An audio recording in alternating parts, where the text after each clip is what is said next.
G'day, I'm Joel Jackson, actor and musician.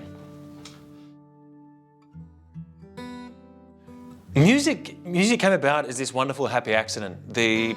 My dad is a primary school principal, and when I was in year 7, there was this awesome replacement gardener who was the son of the original gardener. Every lunchtime he would go back and play guitar, and me, as the curious kind of kid that I was, just followed this sound around every lunchtime and discovered his little hideaway at the back of the gardener's shed. And he was one of my first teachers of guitar and gave me my first gig at a pub in Karratha at the ripe old age of 14, 15. And that's how I kind of first got my teeth into the scene. And from then on, it's been a beautiful mix, but thank you to Sean and Wally Cheshner.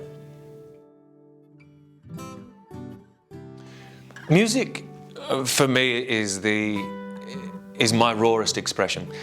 As an actor, I'm often saying other people's words or becoming a character, and though those things are coming from my own personal lived-in experience and empathy, they're shades of me, they're slithers of me. Music is that thing where it is 120% my blood and bone.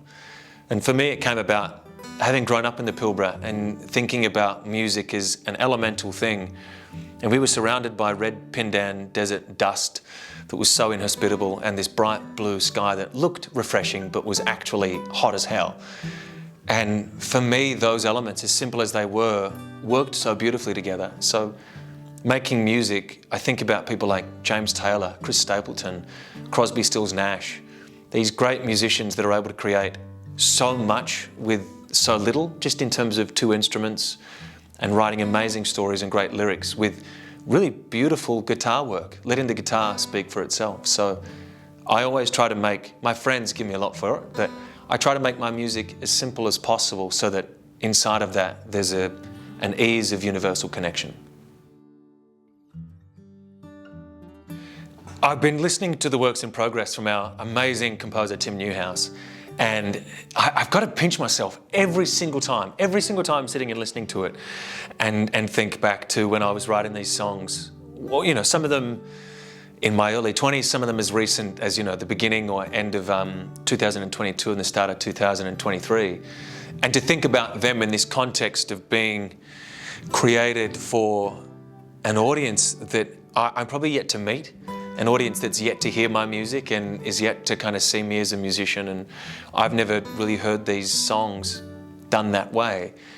It's exciting because it opens you up to more creativity, to this own curiosity that you have where you pigeonhole yourself and you go, this is what I sound like, or this is who I am as a musician. But ultimately, now with this newfound audience, with these newfound arrangements,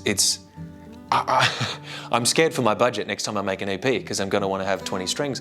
But it makes you think of what else your music is capable of and who else your music could affect if it sounded a certain way. So I'm excited to see how much it'll make me grow and challenge me as an artist. Look, if you've ever wanted to see the cheap man's version of James Taylor play with the wonderful Perth Symphony Orchestra, I think I've got your ticket. It's going to be a wonderful night. Myself and the amazing Katie Steele of Little Birdie and many other bands, one night only at the Rechabite Hall with Perth Symphony Orchestra. We'd love to see you there, and I'd love to share my music with you.